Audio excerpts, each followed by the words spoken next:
आइए जानते हैं आज के प्रमुख अंतर्राष्ट्रीय खबरों को। उससे पहले एक नजर आज के हेडलाइंस पर। पीएम मोदी और अल्बनीज के बीच हुई द्विपक्षीय वार्ता। राष्ट्रपति द्रौपदी मुर्मू आज से झारखंड के दौरे पर। विपक्षी एकता में फूट। ममता केजरीवाल की मुलाकात पर भड़के अधीर रंजन। आप सांसद संजय सिंह का दावा। करीबियों के ठिकानों पर चल रही है ईडी की छापेमारी। अमृतसर में गैंगस्टर जरनैल सिंह की गोलियों से भूनकर हत्या। सीसीटीवी में कैद हुए हमलावर। 2000 के नोटों की जमा पर इनकम टैक्स विभाग की पैनी नजर। पीएम मोदी कल उत्तराखंड की पहली वंदे भारत ट्रेन को दिखाएंगे हरी झंडी। भीषण गर्मी से जल्द मिलेगी राहत। मौसम विभाग का ताजा अपडेट। सोना और चांदी की कीमतों में आया उछाल। जाने आज क्या है 10 ग्राम गोल्ड का रेट। कार्डियक अरेस्ट से हुआ टेलीविजन स्टार नीतीश पांडे का निधन। और धोनी की आखिरी पारी आईपीएल रिटायरमेंट वाले सवाल को लेकर इरफान पठान के ट्वीट ने मचाई सनसनी। प्रधानमंत्री नरेंद्र मोदी आज बुधवार को सिडनी में अपने ऑस्ट्रेलियाई समकक्ष एंथनी अल्बनीज के साथ द्विपक्षीय बैठक की। वहीं राष्ट्रपति द्रौपदी मुर्मू आज से झारखंड के 3 दिवसीय दौरे पर गई हैं। इस दौरान वह देवघर के बाबा बैजनाथ धाम मंदिर जाएंगी। साथ ही झारखंड उच्च न्यायालय के नए परिसर भवन का उद्घाटन करेंगी।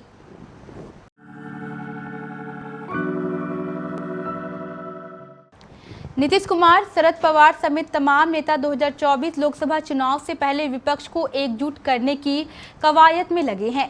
इसी बीच एकजुट विपक्ष के मिशन में एक बार फिर फूट पड़ती दिखाई पड़ रही है।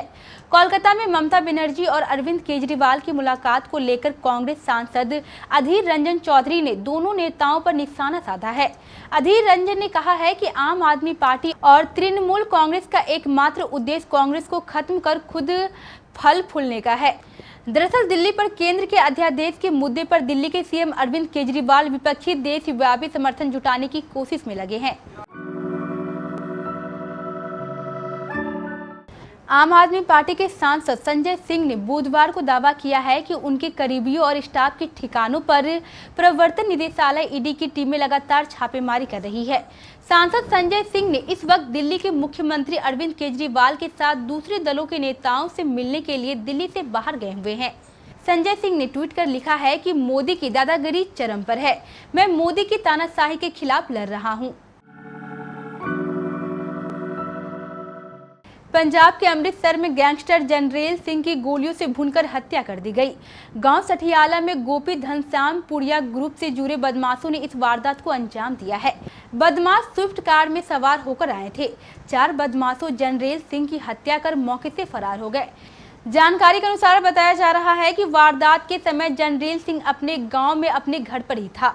मामले की सूचना मिलते ही पुलिस मौके पर पहुंच चुकी है। फिलहाल पुलिस मामले की जाँच कर रही है। 2000 के नोटों को जमा कराने और बदलने की प्रक्रिया के बीच इनकम टैक्स विभाग की नजर जमा पर ज्यादा है। कुछ दिनों बाद मोटी रकम जमा कराने का सिलसिला शुरू हो सकता है। इनकम टैक्स विभाग ने इस पर निगरानी रखने के लिए तैयारी शुरू कर दी है।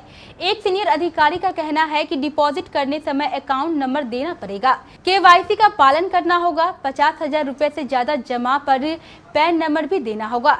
ऐसे में यह पता करना आसान होगा कि किसके अकाउंट में कितने 2000 रुपए के नोट जमा हुए हैं। भारतीय रेलवे देश भर में वंदे भारत ट्रेन चलाने की दिशा में तेजी से काम कर रहा है। एक के बाद एक कई राज्यों को वंदे भारत ट्रेन मिल गई है। इसी कड़ी में उत्तराखंड को पहली वंदे भारत ट्रेन मिलने वाली है। 25 मई को प्रधानमंत्री नरेंद्र मोदी ट्रेन को हरी झंडी दिखाएंगे। ये ट्रेन देहरादून से दिल्ली के आनंद विहार टर्मिनल के बीच चलेगी। यह ट्रेन बुधवार को छोड़कर बाकी सभी 6 दिन चलाई जाएगी, जो देहरादून से सुबह 7 बजे चलेगी और 11:45 में आनंद विहार टर्मिनल पहुंचेगी। मई के महीने में अब गर्मी ने अपनी असली तेवर दिखानी शुरू कर दी है। उत्तर भारत में लू का कहर चल रहा है। शुरू में हुई बारिश और आंधी तूफान से जरूर इस पर लगाम लगी थी, लेकिन अब गर्मी सही नहीं जा रही। बाहर निकलने पर हीट वेव तंग कर रही है, तो वहीं घर के अंदर भी चैन नहीं है। बाहर निकलने पर हल्की ठंड हवाएं राहत देती थी, लेकिन अब शाम के वक्त भी बाहर गर्म हवाएं चल रही है। कुल मिलाकर चैन बाहर में नहीं है।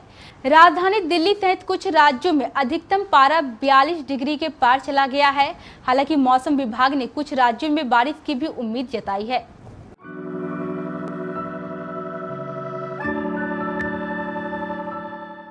भारतीय सराफा बाजार में आज यानी 24 मई को सोने और चांदी के दामों में तेजी देखने को मिली है।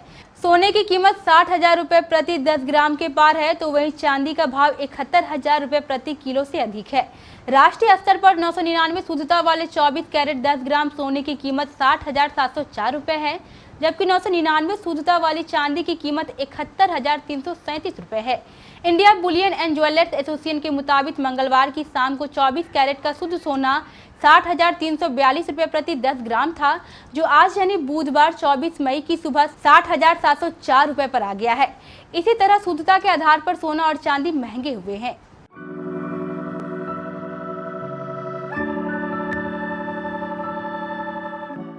पिछली रात करीब 2 बजे स्टार प्लस के लोकप्रिय शो अनुपमा में धीरज की भूमिका निभा रहे टेलीविजन स्टार नितेश पांडे के निधन की खबर सामने आई है। उनकी उम्र केवल 51 वर्ष थी। अब तक सामने आई जानकारी के आधार पर माना जा रहा है कि उन्हें सोते समय कार्डियक अरेस्ट हुआ। विशेषज्ञ मानते हैं कि हृदय संबंधी बीमारियों के लिए उम्र और मोटापा ही नहीं, बल्कि यात्राओं के दौरान होने वाली थकान भी एक जोखिम कारक है।